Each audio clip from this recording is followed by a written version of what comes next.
Hello, hello. Hey, everybody. Our guest today is an entrepreneur and speaker with a passion for spreading awareness for the LGBTQ plus community and the issues the community faces. He's also the creator of a signature mentorship and coaching program designed for that same LGBTQ plus community called Over the Top Living. Prior to accomplishing so much not only for himself, but others as well, Norman left his home in Chicago and relocated to Las Vegas. It was during this time in 2007 that he began his journey to finding himself. By 2008, this journey led him to the realization that he was gay. Then identifying as a gay black man, he would spend the next several years in and out of varying versions of himself. This process has spanned for over 15 years, and we're here to talk quite a bit about that. Give it up for my friend, Norman J. Liverpool IV. My name is Brian Schoenborn. I'm an explorer of people, places, and culture. In my travels, spanning over 20 countries across 4 continents, I've had the pleasure of engaging in authentic conversations with amazingly interesting people. These are their stories, on location and unfiltered. Presented by 8B Media, this is Half the City. So what's up, man? How you doing, Norman? I'm good. It's another day in paradise, that's for sure. Another day in paradise. You are absolutely right, man. Now, I got to tell you, man, I've known you for quite some time. What is it, like 10? Yeah, we met back in 2008. Yeah, 2008. That's right. You know, when I first saw you talking about what you're up to now, I was really interested, of course, but I was also really impressed with how far you've come in the last, 12 plus years. You know, it's really inspiring to see people growing and changing like that, because like the way I see things is everyone's we're a collection of our moments, right? We're a collection of our moments and how we respond to it.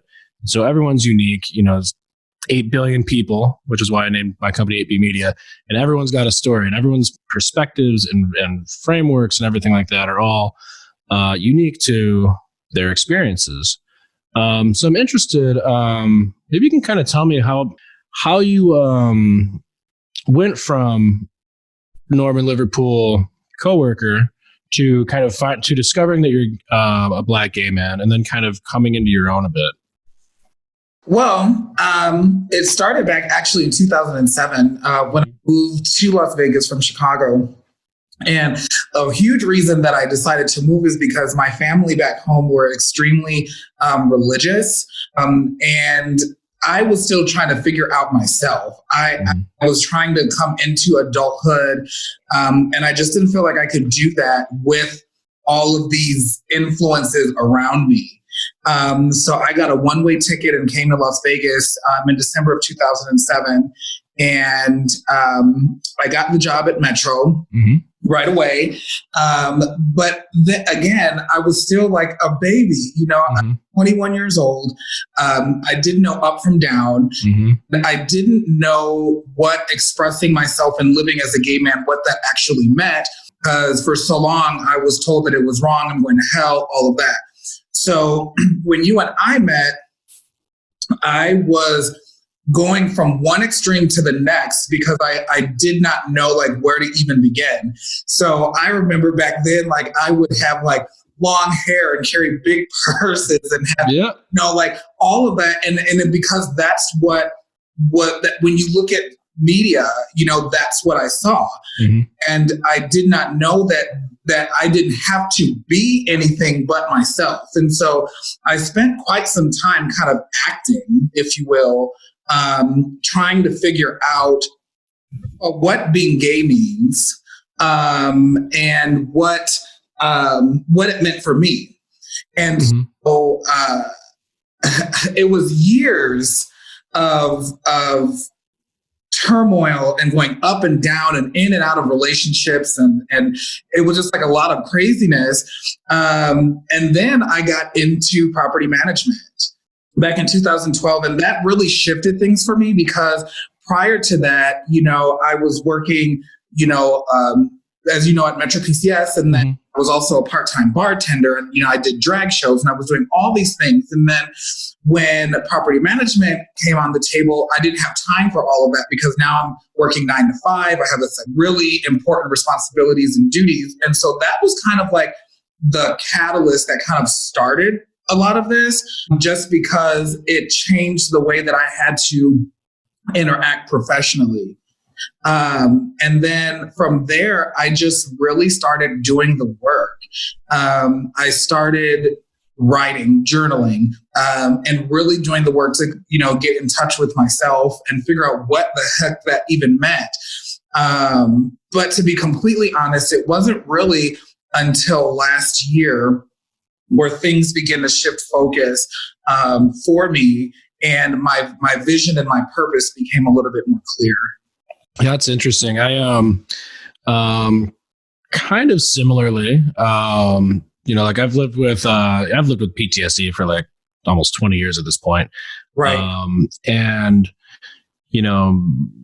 because of that, I've spent a lot of time searching for myself, my purpose, and all of that as well. Right. And that took me to Vegas. It took me to Boston and New York and, China for a few years and all over the place, and just trying to find that fit, right? Like where my sweet spot is. Right, for sure. And it wasn't until like I'd moved up the corporate ladder and all this and that. And, at a fairly young age, in my early 30s, I was near the top of a major corporation, Jose Cuervo, living a job of, a lot of people's dreams, that sort of thing. And I was just miserable, And so it was finally at that point where I'd kind of like, I'd given up, and I'm like, you know what? This isn't sustainable for the next 30 years of my life. Right. I got to figure out what the hell I'm going to do with my life. Who am I?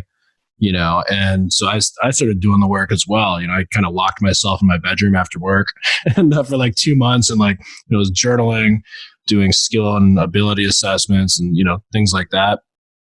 And that kind of set me off on this path of, figuring out there's something related to communications, international stuff, that kind of thing. But even then, it took me a couple of years until I kind of finally realized that it's the storytelling stuff, right? That's the stuff that gets me.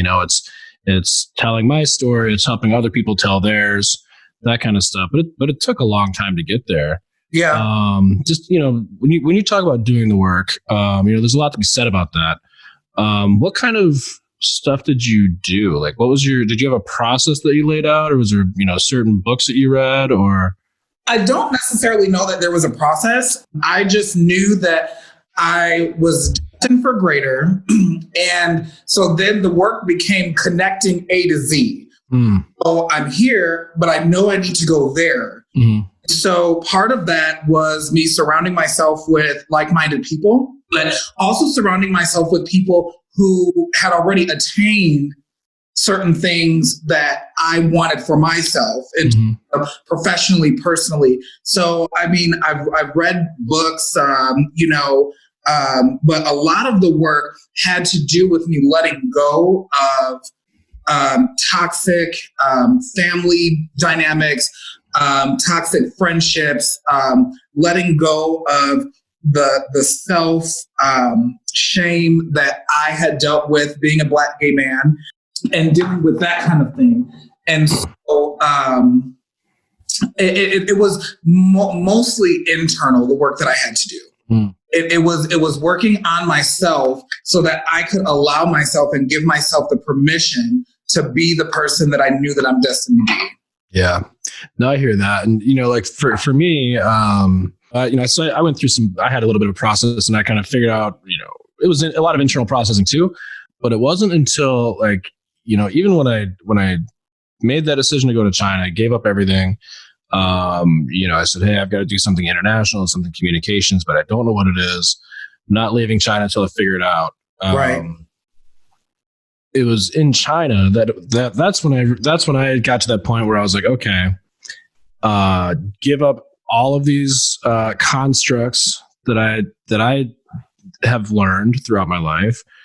Give up caring about what people think about me, that sort of thing, and allowing myself just to be and to happen. Right.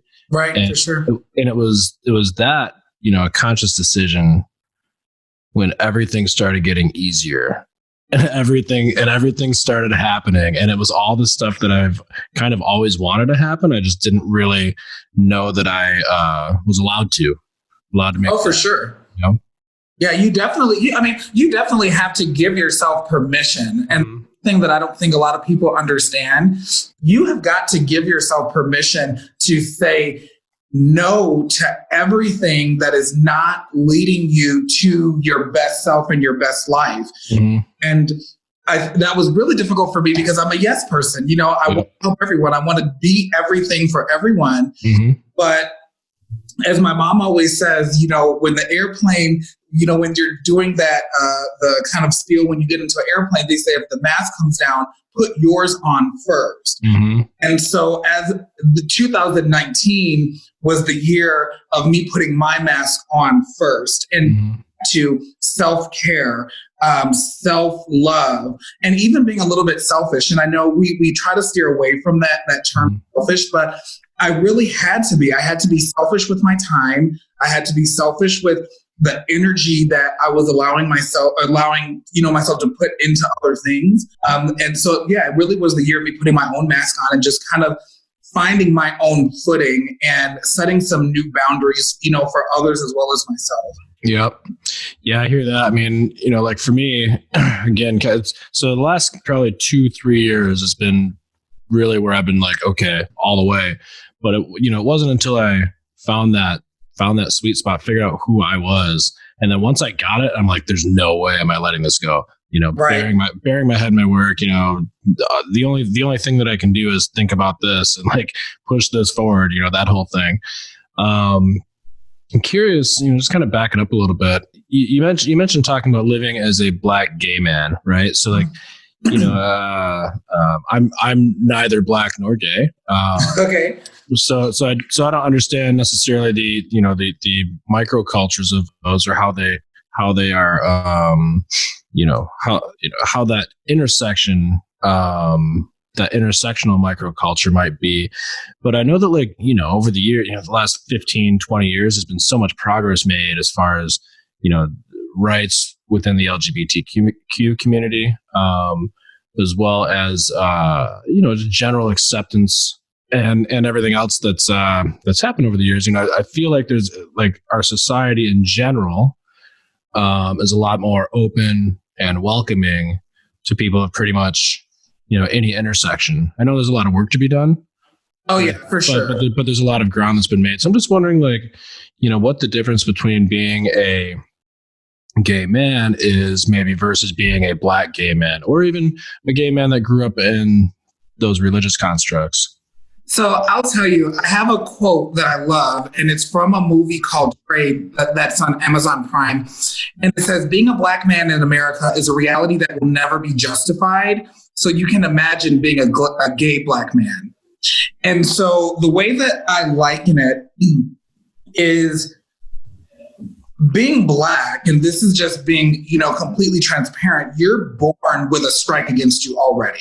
Okay. Yeah. And it's the sad reality. Now, we've definitely made some strides and leaps and bounds, you know, for more of a inclusive type of thing. But I mean, you're born with that, you know what I mean? And I've seen it, you know, my dad is a Black man. My uncles are Black men. And I've seen the struggle, and it's almost something that is internalized and passed down generationally. It's really bizarre. So when you're dealing with the construct of what a Black man is, you know, there's stereotypes, there's the reality, there's all these different things that people think about being a Black man. But one of those is not being gay. Mm-hmm. Okay? So the difference for me, and you know, this is my experience, is that it's literally like I'm wearing a scarlet letter before I even open my mouth. And I'm the type of person that people know, I can tell that I'm gay right away. You know, I'm not, I've never been one of those people, like I've been over the top my entire life. Mm-hmm. And so to walk into a space and immediately trigger whatever people's responses are to Black people or to gay people or to gay Black people, whatever, it almost is like you have to be on the defense. And, you know, I felt like I was having to choose what events I was going to go to. I learned how to ignore certain things so that way it didn't affect me, you know. But to be completely honest, a lot of the stuff that I had to work through came from my family. And it wasn't so much from the outside world, which, I mean, I got that. But I think what it was is the rejection from my family and the hesitation for them to really know Norman.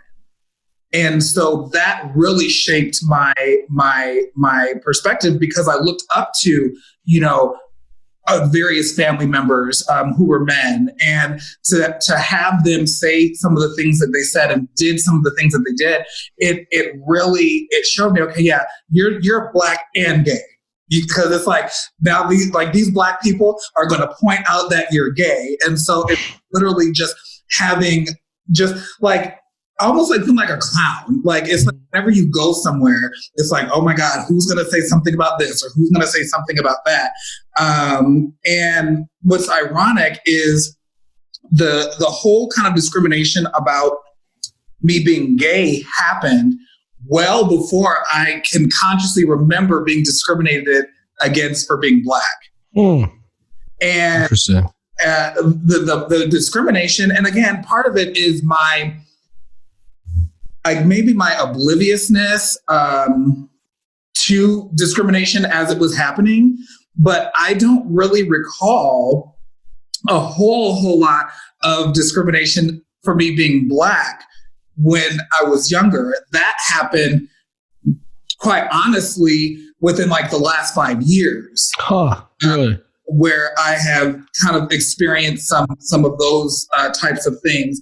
But the gay thing, that started long time ago. And what's funny about it is it started before I even knew that I was gay.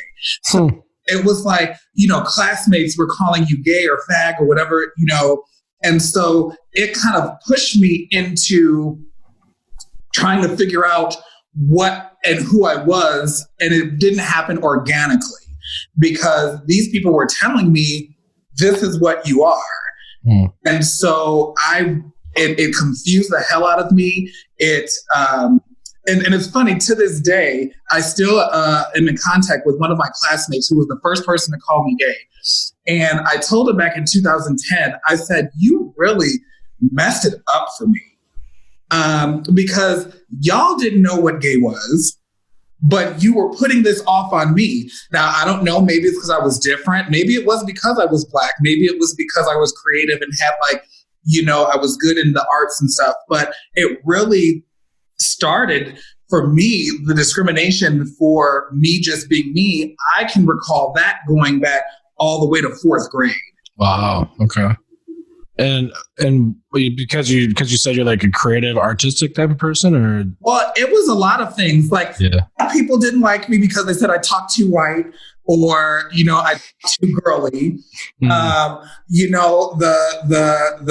other kids, they didn't understand, because again, back in this time, we were the first Black family to live on our street. I was the only Black student in my class for several years. We lived, in a predominantly white Caucasian area.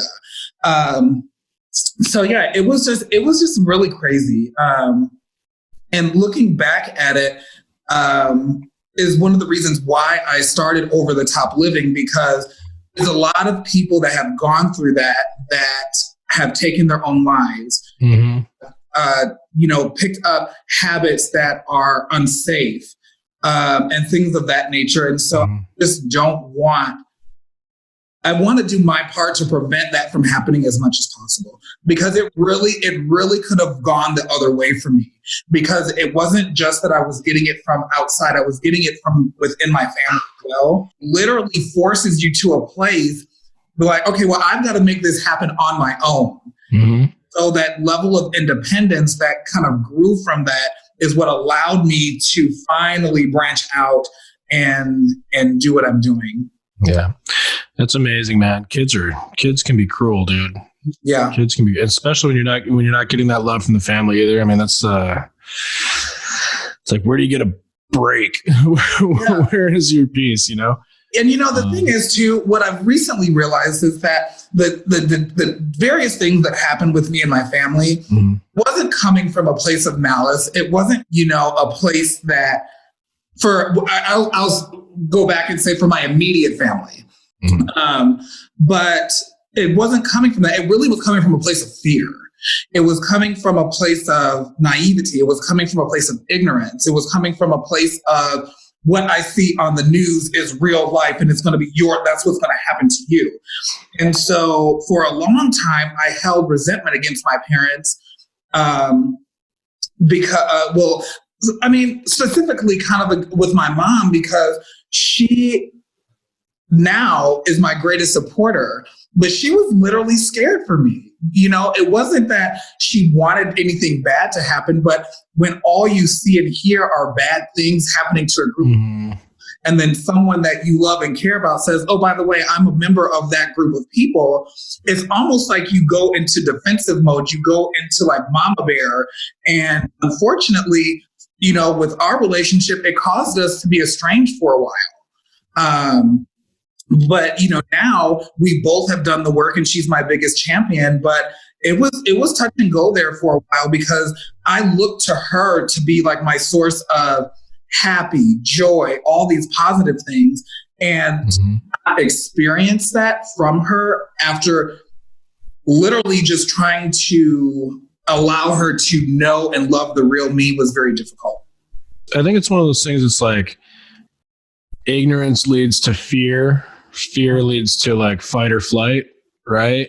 And but that's where a lot of the friction in the world comes from. I think it's ignorance. Yeah. Right. Like, tell you what, man. Growing up, I grew up in this small town in Michigan, right? Probably 90% white people, and a lot of them don't. A lot of those people, they live there for generations. They don't leave that little area.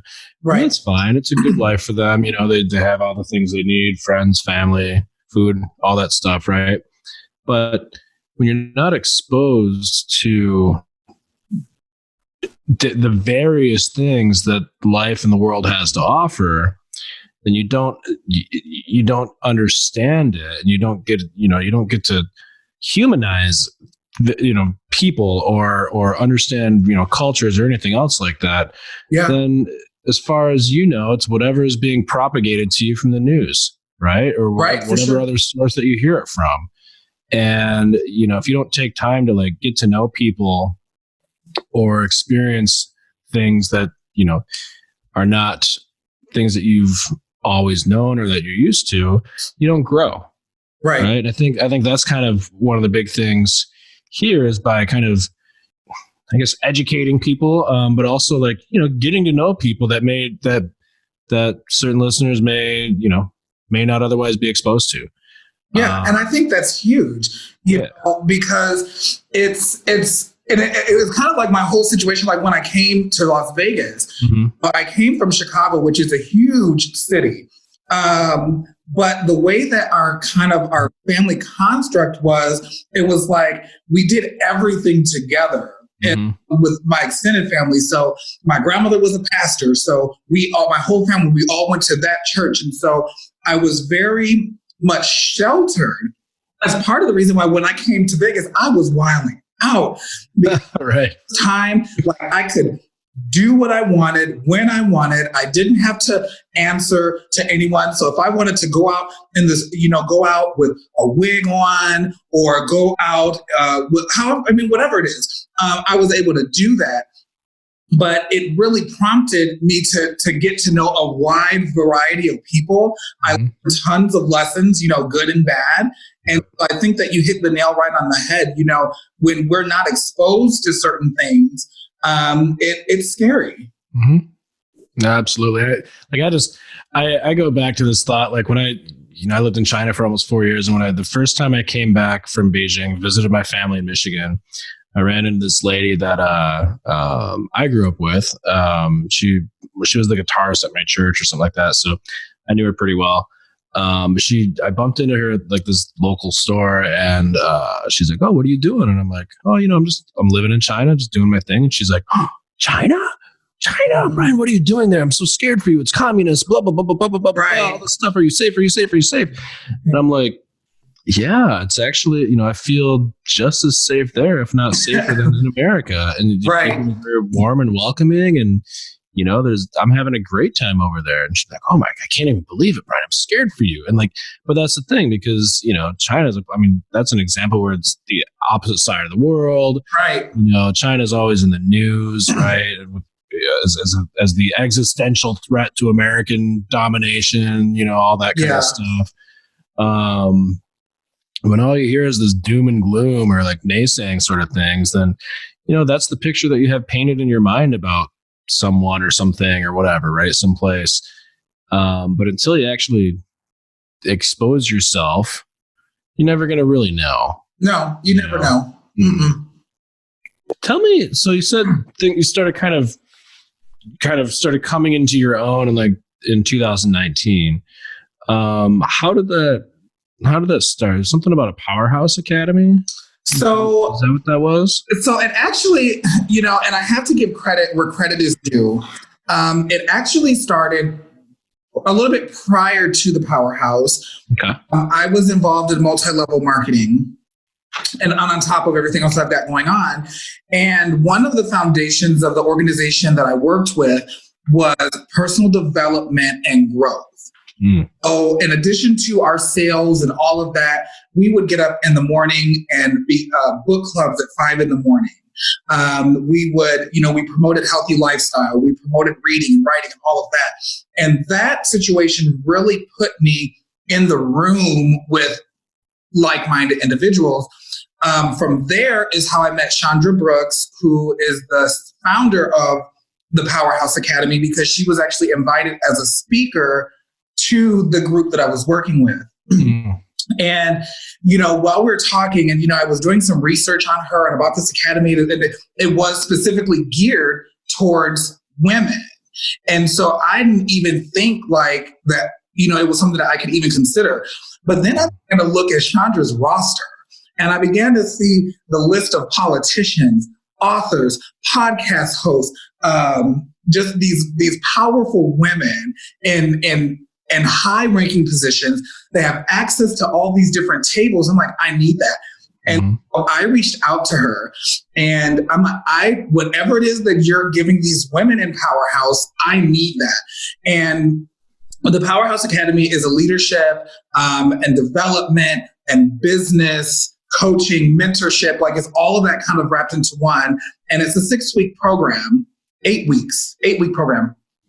We actually went a little bit longer, but if it wasn't for the Powerhouse, I would have never kind of honed in on exactly what my vision was, because you can be good at a whole bunch of things, but you can't do a whole bunch of things at one time.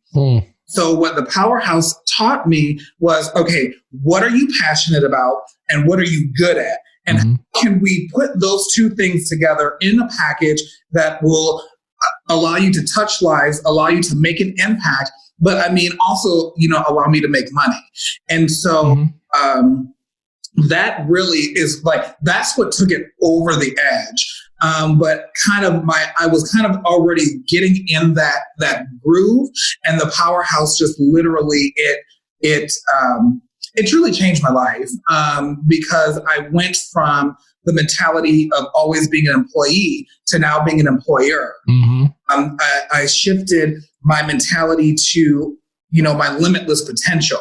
I shifted my mentality from always being okay, being mediocre, to pushing that to become my very best.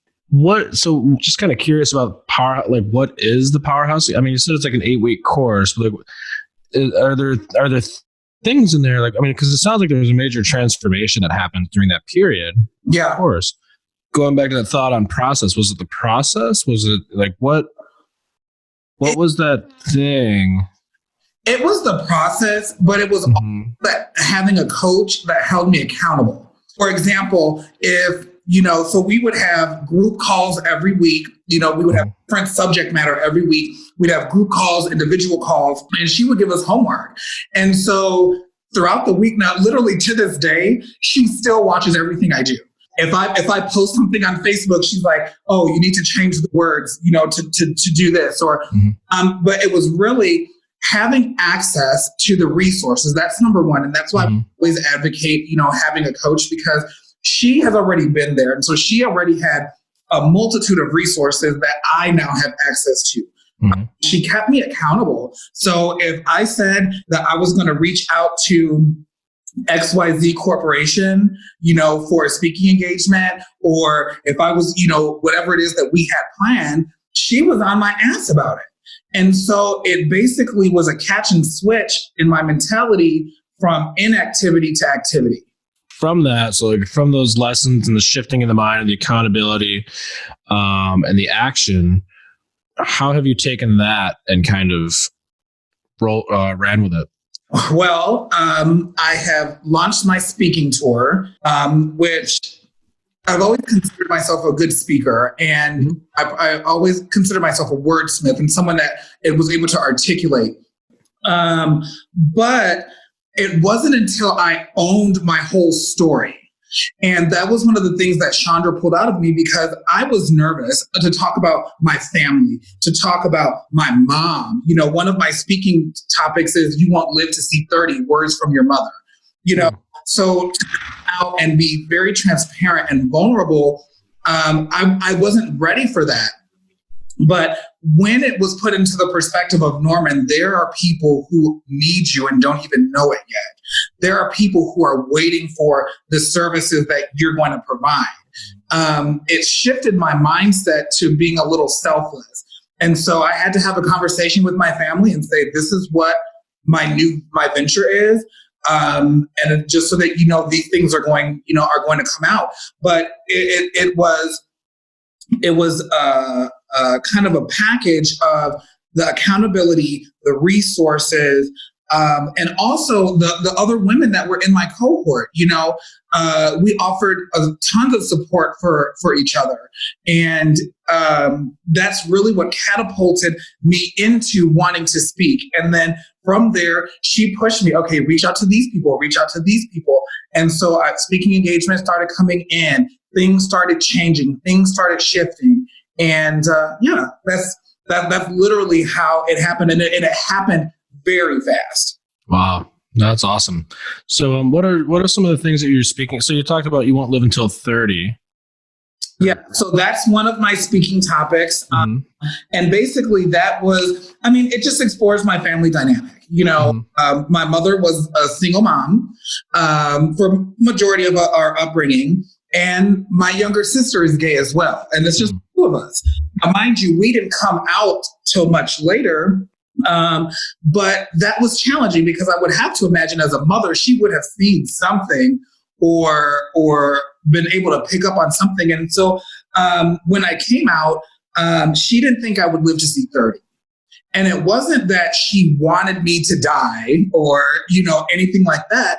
But in her circle, the people that came out and lived an openly gay lifestyle, they were involved in things and drugs and, extremely promiscuous. And, obviously back then, AIDS was, very, it was in the spotlight, It was very new. It was newer.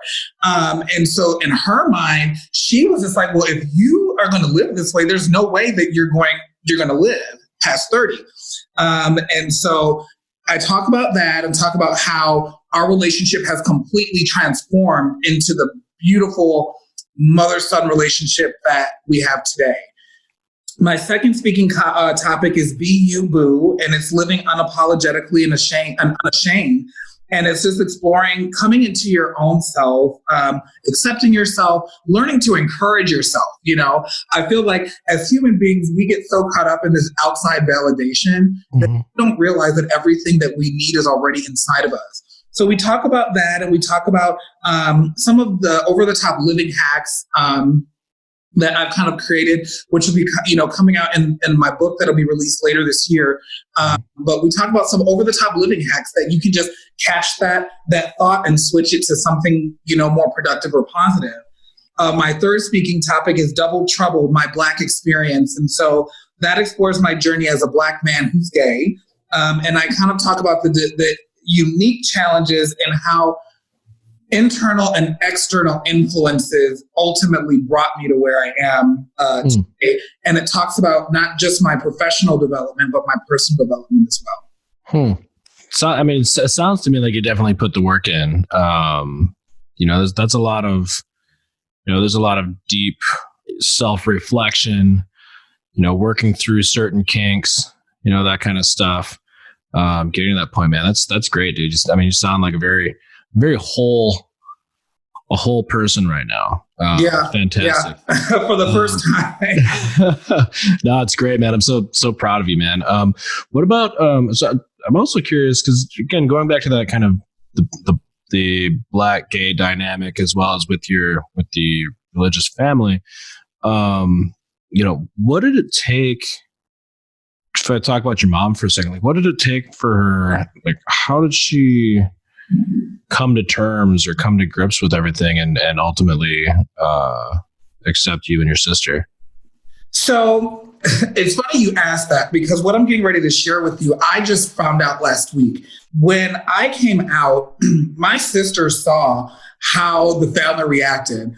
And at that time that I was coming out, she was going through the same things. But I found out, she just shared this with me last week, that she was terrified to come out after seeing what I had gone through. And essentially what happened is my mom basically said, I can't deal with this. I'm giving you back to God, essentially. And we didn't speak for quite some time. Now, I don't remember how long it was that we didn't speak. To me, I thought it was like 8 or 6 months. My sister said it was over a year. Because he was still living in Illinois at the time. And she shared with me that my mom's husband and my sister were 1 year begging and pleading my mom to call me for my birthday. Wow. And she just couldn't or wouldn't. But it really took, knowing what I know now, it really took my sister and my stepdad to really kind of step in and say, this is still your son. And so we started talking again. I want to say we started talking via email at first. And then, she started to come and visit. I think that what it was is when she saw that I am, as you said, a whole person. I wasn't living in a bunch of lack. I'm still the same Norman from before. And as she began to interact and insert herself more into my life, she's like, okay, these are my kids. And it was that initial shock. And I think that in some ways, now that I'm, speaking of it, she was trying to protect her heart. And so, but once she came and started involving herself in my life, involving herself more in my sister's life at the time, I think that's when it became easier for her. And it was a no-brainer at that point, because she sees, oh, wow, I raised great kids. It was definitely a process. Okay. It was a process that took years. But part of the success of this relationship is that I had to set boundaries on what I was willing to accept, what I was willing to hear, what I was willing to see, all of that. And so we had, we set these boundaries, and now we interact as mother, son, but as adults. And so it's a completely different dynamic now. And I'm really blessed that to have the support of both my parents, but I'm really, really proud of where me and my mom are today, because again, it was touch and go. Yeah. No, that's interesting. Cause I think about every parent wants what's best for their kid. But at the same time, the reality of it is, as a parent, it's easy to get inside of this bubble. You're raising a kid for, 18 years, whatever the case may be. And this has always been your little boy and all that stuff. And then life starts happening. right? Reality starts happening. Mhm. And a lot of times, parents don't really know how to respond to that. For example, like I said, I've had PTSD for almost 20 years. I was drugged and raped by a man in the military. Right. And so that's fucked me up for a long time. And my parents have known about it since early on, and they've been, trying to be loving and all this stuff. But I remember it must have been like 5 years ago, I think. I was taking a road trip with my dad, and he was, Brian, why don't you just get over it? Why don't you just let it go? Right. And it's, he just doesn't understand like what's going on inside of my head with experiences that I had. And, everyone's different. Some people can let things go. Some people experience a traumatic event and develop PTSD. Like that's how it works. Whether they want to try to discount you or push you away or whatever the case may be, they're always, they love you and they care for you and they want what's best for you. Yeah. Right? And a lot of times if they're discounting it or whatever, they're just trying to like, in their own way, I think, make it right. Not that it's helpful necessarily, but it's a sense of control that they have. And it's you're dealing with, your parents, they want to protect us. They want to keep us safe. They don't ever want to believe that anything bad can happen to us. And when something does that is completely outside of their control, what I have found is it sends them haywire. There's something in the brain that just does not allow them to accept the fact that I don't have control over this situation. This is something that happened, is that my child is going through, and I've got to give them the space and time to move through it.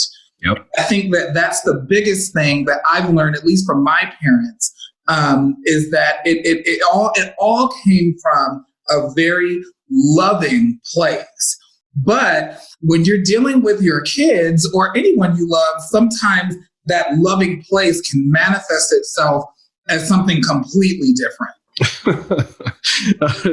In so many ways too. I mean, there's, it's again, whether it's being, whether it's having a certain orientation or having, maybe you have certain beliefs about religion. Maybe you joined a church and your parents weren't, or maybe you left something or what, or also, there's countless other things that can kind of send them that way, like, oh, I was raised Catholic, or, oh, you didn't marry a good Catholic girl or whatever, or whatever. Right.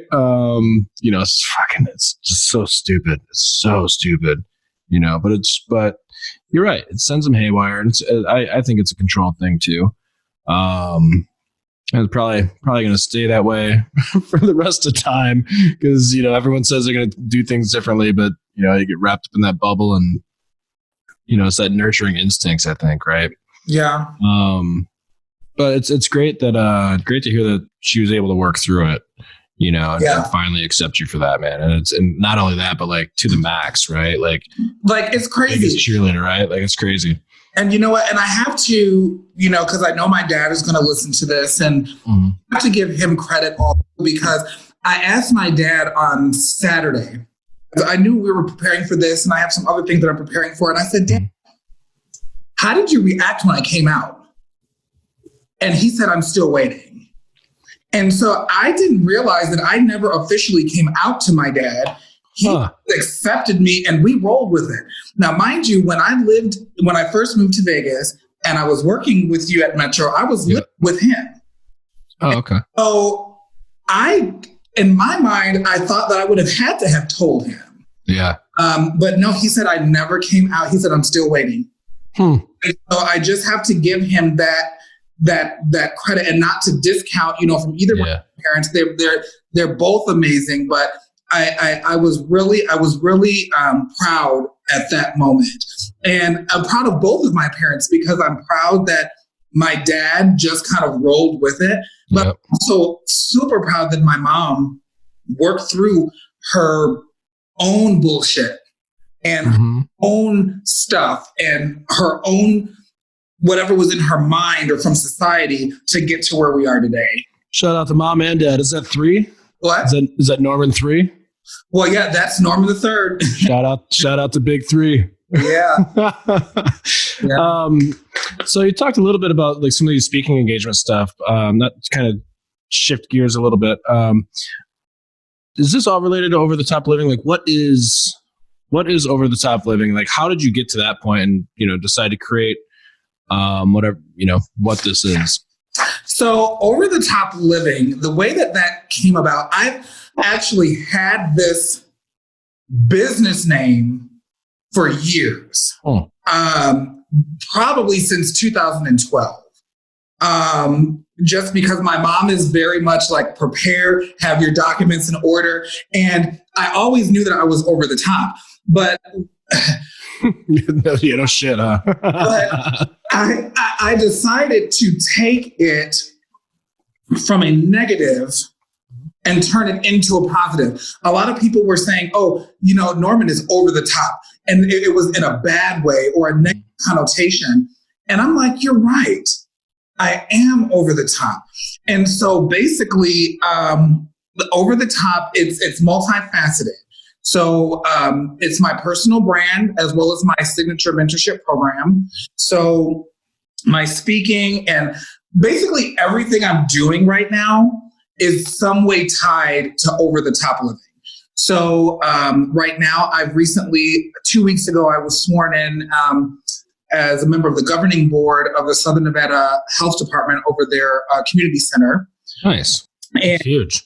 Yeah, huge. That's huge, man. That's also an extension of over the top living. My speaking engagements are an extension of over the top living. And my coaching and mentorship program is a part of that as well. Right on, man. So how do you live over the top? Like I know you, Norman, and I know you've been, you've been over the top, extra as long as I've known you. Yeah. And how does one go about living over the top? Like, lay it on me. It's two things for me, which are multi-layered, but it's a catch and switch attitude. So what I mean by that is I Mm-hmm. catch any negative thought or anything, and I switch something that's productive. I catch my inactivity and switch it for activity. Mm-hmm. But the main thing is you do the work. Okay. And then once you've done the work, you live unapologetically and unashamed. Period. That's how you live over the top. Your version of living over the top may not be as loud and in your face as mine. Mm-hmm. A client that I'm working with, who she's definitely over the top, but in her own way. And over the top for her was changing her mindset so that she can start her own business and do for herself. So it really is what you make of it, but it is catching and switching those negative, non-productive thoughts and behaviors for something positive and productive. It is changing the inaction for action, doing the work, and then it's just simply living in purpose, on purpose. Love that. It is very intentional, and it's living unapologetic and unashamed. Like you mentioned earlier, when we stop caring about what other people think. If I still cared about what people thought, I wouldn't even be able to be sitting here doing this podcast with you. Like, well, oh my God, who am I? I'm just, I'm Norman. Like, who wants to hear from me? Yep. But I had to throw that out the window and really just live my truth in purpose and on purpose. Oh yeah. I love that. Living in purpose, on purpose. Like I love that. That's a great guidepost. What else do you want to talk about? Let's go. So you mentioned that you were on the governing board of the Southern Nevada Community Health. Like, how did this happen, dude? Like this, because that's a big deal. You're still young, right? You seem awfully young to be a board member of something so big. Yeah, from your lips to God's ears. I mean, how did this happen, dude? Tell me about this. So, again, I'm gonna circle back to the powerhouse because it it has a lot to do with a lot of the things that I'm doing right now. So essentially, I was asked to be on the board, and because of, I've been in Vegas since 2007. I've, previously back in the day, I was on the Las Vegas Pride board, and, I was an entertainer. And so I know the community here very, very well. I kept saying, no, I'll think about it, or, whatever. And then the individual that had been, I don't want to say pursuing me, but had been encouraging me to join,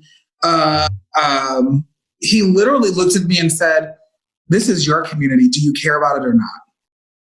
Wow. And what was crazy about that, Brian, is when I went to get sworn in, there was nobody that looked like me on the board.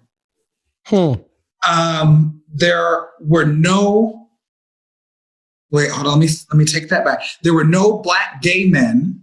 Mm-hmm. There's a couple gay guys. And I say gay guys, I mean, these are high ranking, the mayor pro tem for North Las Vegas is on my board, and he's not gay, but I'm just saying these are huge heavy hitters. Mm-hmm. I didn't see anyone that looked like me. I didn't see the young professional. I didn't see, the young gay person. I didn't see a Black gay person. And so in that moment, I knew that I had a responsibility to be on that board. I knew it right then. Yeah. And so, it was, again, allowing myself the permission to be myself in this room and accept the fact that I belonged there. That's an interesting situation too, right? Like, when you start, first of all, I'd say representation matters, right? Yeah. So, that's, I mean, whether it's like on screen or whatever, but like, but it also matters in the local community, right? Because that's how you tailor policies or whatever towards everybody, being inclusive like that. It starts there. But also, like, when you're in the right spot, right? Like it's like when you're in the right spot, things just, they work, right?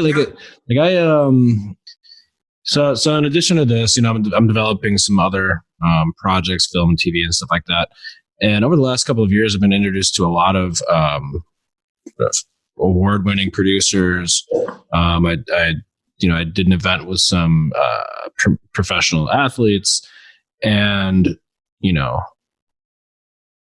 and the amazing thing to me is that stuff all started happening once I figured out what my path was, my purpose, and everything started coming together. And I meet these people, and we just hit it off, man. Like whether it's these producers or these celebrities or these professional athletes, we just hit it off, man. And it's good, it's the creative juices flowing. It's respecting each other. It's having a good time. But it's just a fit. Yeah. And I mean, I even think like back to when we worked at Metro, shout out to Metro PCS. Right. Shout out to Metro. But when we were working there, like I struggled, man. Like, I could do the work. I got along with a couple of people, but I fucking hated it. And I was a cog in the machine, and that's how it was most of the way through my corporate career before I decided to go and never work for anybody again. But it was that point, right? Like, once I did the work, I changed my mindset on a lot of things, and figured out what my thing was, and that's, again, everything starts falling into place, and then you realize you're standing around maybe an event or something, and you're looking around, and you're like, I'm surrounded by a bunch of high profile, powerful people, and guess what? They're treating me as one of them. Right, because you are, and Right. that's the crazy thing about it. And you're like, really? Like, Yeah. me? Hold on a second. It's just me? Come on. Yeah. Yeah. It's crazy that the rooms that I'm in now, just by aligning myself with my purpose, Mm-hmm. And before I had even spoke, they booked me for the graduation in May. It's just, Oh, sweet. yeah, it's crazy. So I'll be the keynote speaker at the Lavender graduation May 1st. It's just the rooms that I'm in and the tables that I'm at now are really positioning me to do some huge good. Not just for the LGBTQ community. I mean, as that's my focus, but I mean for everybody. Big respect to that, dude. And I mean, I'm not sure if you know, but like, so again, going back to my PTSD stuff, like I'm also in the process of I'm writing a book. I'm developing a show around my experiences with that. I've done a lot of work on myself. I've worked through a lot of it. I still live with it. I've learned to manage it. But the problem with like PTSD, for example, is that, so many people have it and nobody ever wants to talk about it. Right. So even by just saying, okay, you know what? Hey, I'll come talk about it. I'll write a book about it. I'll make a show about it or whatever. For me, I'm trying to help those people because let's face it, in the military, I mean, there's a number, it's number 22. There's 22 military active duty or veterans that kill themselves every single day. And a lot of it has to do with PTSD related stuff. Wow. And and those are things like those are internal battles that you're fighting with yourself every day. Right. Nobody wants to talk about the event because it's the most horrific day they've ever experienced. Right. And because they don't want to talk about it, but their family and other, medical professionals, whatever, they don't know how to respond.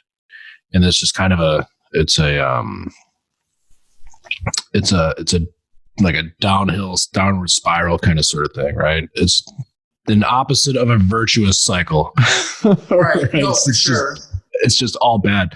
And, like for me, just even be able to kind of talk about stuff like that, and I've been told by some people that, doing what I'm doing is going to save lives.